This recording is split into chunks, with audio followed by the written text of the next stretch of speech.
pop goes the Pennywise. Here's your look at the Diamond Select. This is the It Chapter 2 Pennywise in the Box Gallery Diorama statue.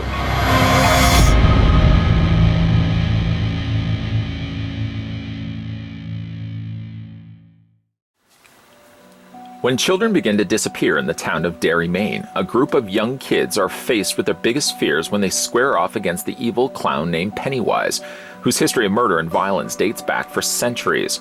Because every 27 years, evil revisits the town of Derry, Maine. It Chapter 2 brings the characters who've long since gone their separate ways back together as adults, nearly 3 decades after the events of the first film. This gallery diorama of Pennywise in the box is based on its appearance in It Chapter 2. It is made of high-quality PVC and features detailed sculpting and paint applications.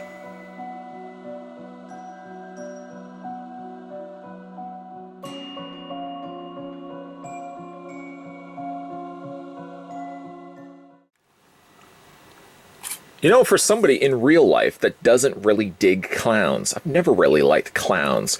I seem to review certainly enough clown collectibles, specifically Pennywise, on this channel. Consider me a sucker for that kind of stuff. Needless to say, though, I'm going to take the tape measure to the very top of the new Pennywise in a box. And while I am doing this, let me just windshield wiper my way out of the way of the camera. I'd like to send a big thank you also to the folks over at Diamond Select who sent this sample my way. Pennywise in a box should be surfacing now in various online sites or sewer dwellings as well. Oh, right, that's the real Pennywise. Yeah, you want to stay away from that. But definitely check around online sites. Definitely check around comic book stores when they eventually open up. And you should be able to find this guy right now. Take the tape measure to the very top of its creepy head. Pennywise in a box stands 10.8 inches in height. And that in centimeters makes the Pennywise in a box 27.5. Exactly 27.5 centimeters tall. Generally, the calling card for Diamond Select Gallery statues is that they're made of PVC plastic, and I gotta believe that's the case as well for Pennywise in a box. And yet, strangely enough, when you do pick this one up and you hold it in your hand, it does feel like this is actually comprised of tin. Certainly not the top parts, but this down below, hello, come on in. This part down here does feel like it's tin. I feel like it's probably just my hands and my ears probably playing tricks on me.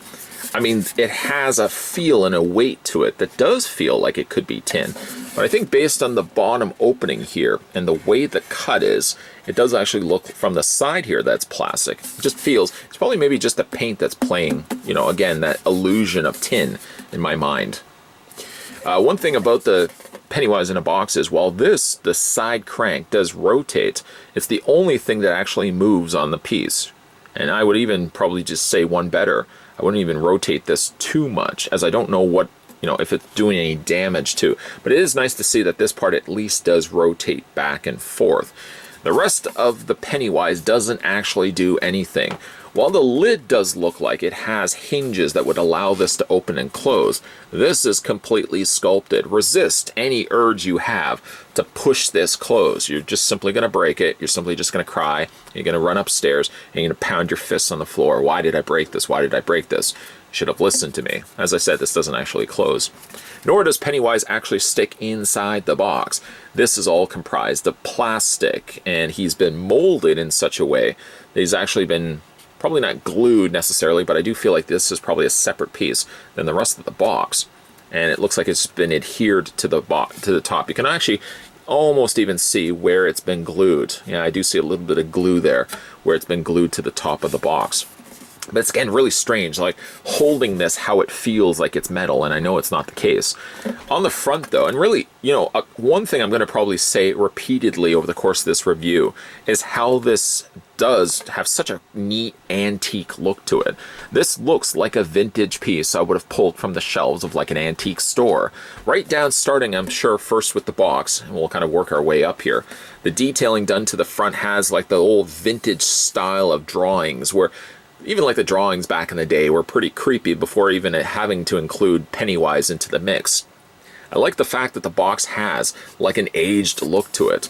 The image itself is not only faded, but it does have almost like a dirty, settled surface to it, where you can see that it looks like they probably just sponge painted over top of it, a brushing of brown. But it does add to that overall antique vibe to it that I'm getting when I'm seeing this. On the side, you've got Pennywise the Dancing Clown, cornered off with a couple of stars. On the back, you've got the same motif as featured on the front, and then you've got stars on the other side.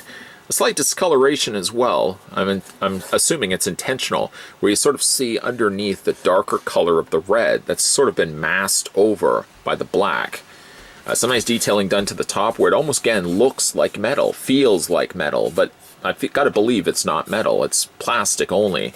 They have painted over top of course, the sculpt some additional silver, so it does kind of resemble, again, that tin design. This little front section, the clasp that would catch the door when it closes shut to, of course, keep Jack normally inside. This, again, is just sculpted as well. This doesn't actually move. The only thing that does move is this piece right here.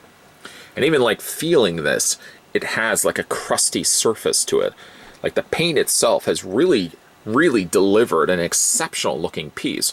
Literally feeling, again, like I've pulled this from an old antique store. So like that's just the box. And the box itself just on its own is pretty impressive. I feel like they could almost even have just released this as like a coin jar if you had put your coins in. Because Diamond has done coin banks before, piggy banks. Imagine just without even having Pennywise sticking out from the top, if they had just made this again with a slot in the top to hold coins. And perhaps this could then be the holder to prevent, of course, the change from falling out. Maybe I'm actually thinking ahead of time. Maybe this is something that Diamond's got planned. I don't know. Great minds think alike. Then, of course, we have a look at Pennywise sticking out, the puppetized version of Pennywise. I know I'm making up words. Again, really does have an impressive look to it. If you look really closely, you can see almost the styling of material, almost as if this has been stitched together. I mean, that is really incredible, the amount of care and detail that they put to this piece. I like that the eyes, for example, and really actually all the paint, looks like it's been hand-painted. The sides, for example, slightly crude and a little lighter, shows that this probably was painted a long time ago, and it's just aged and dirtied over the years that it's sat and collected dust. Now, like I said, this isn't any of this actually doesn't move. This is all solid plastic. The arms are solid plastic. The torso and, of course, the head. Just a nice detailing done to the face. Everything on this is discolored, given a slightly, again, just darker tone to its other eyes. A gray color scheme for his outfit, his ruffled collar, and, of course, his face. Like everything, it sort of has not quite a sepia tone, but it kind of feels like it's been added. Somebody has just given it a dusted filter over top of it, giving it that aged look to it. Even like the areas of the sleeves, for example, you get just the edges of the bands, little individual little sections of the cuff sleeve, for example. This seems slightly lighter, but the other rest of the color is just, again, this dark, grimy looking color. The hands, much like how it appears, are very thin and flat. And nice stitch work done there on the front of the chest. There's really a lot of cool stuff going on with this particular piece. No, it does not work like a functioning Jack-in-the-Box, or in this case, a functioning Pennywise in the box, but I don't really feel like it would need to anyways. There are ones that have been released where it was a true Pennywise that tucked inside the box. Of course, the head would have been plastic. The whole body would have been a material with a spring rooted inside of all of that, being able, of course, to tuck the head inside the box. The trade-off of getting this now done in plastic is you get a fully sculpted, fully realized Pennywise. Sometimes when you do have Jack-in-the-Boxes, of course, the middle section is very, like, thin-looking, and it doesn't have, of course, it doesn't retain all the texturing and the natural wrinkles here. By keeping this, again, done in a PVC format, I feel like you get really the idea of what Pennywise looks like without having to have it as a functional box.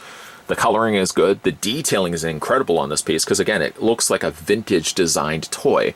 A toy I might also add is not something you, if you ever found one yourself, would be something you'd want to take home, and definitely would not be one you'd want to crank to open up.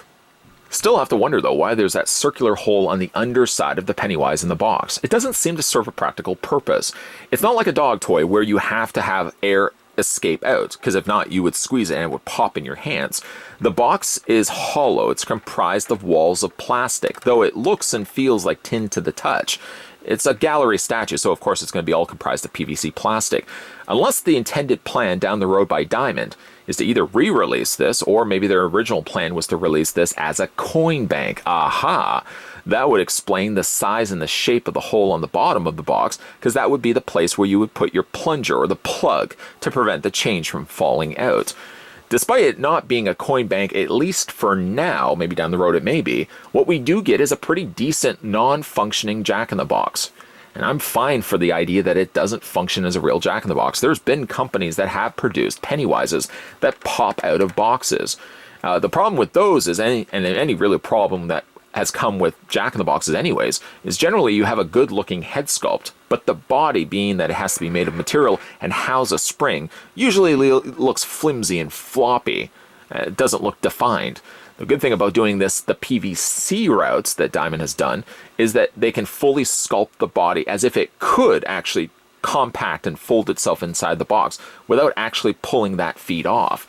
What you still get as a trade-off is a pretty creepy looking Pennywise, detailed and aged, and it looks like a vintage antique that you would have found in an old store or in your attic, for example. It does have at least the cranking gear. I like that the surface, even the crank for example, has a crust of paint that sits on the surface. So it does feel even as old as it looks as well. It's a really nice looking piece, and looking forward to putting this on my shelf, even though again I'm not too keen on clowns. I don't know, I've never really liked clowns. What do you guys think of the new Pennywise in the box? Let me know down below in the comments section. Also, I'd like to send a big thank you to the folks over at Diamond Select who took the time to send this my way. This one, as far as I know, is out right now, so if you are in the market of picking this one up for yourself and adding it to your It Chapter 2 or It Chapter 1 collections, you can most definitely either find this through various online sites, you can check your local comic book stores when they eventually open up, or you can also check over on Diamond Select's website, which I believe they also have a store where you can pick up a lot of the collectibles that you see on various reviews like this. A lot of times you can also find it over on their website as well. Today, again, we were having a look at the It Chapter 2 Pennywise in the Box Gallery Diorama. Really neat looking, non-functioning Jack-in-the-Box. It's okay, it's not functioning at all. If you guys are new to this channel and liking the content you're seeing, consider the idea of hitting that subscribe button down below, turn the bell notification on, and keep those glaring peepers of yours peeled, because there's certainly going to be a lot of videos coming your way. As always, guys, thanks for watching, and I'll see you guys next time.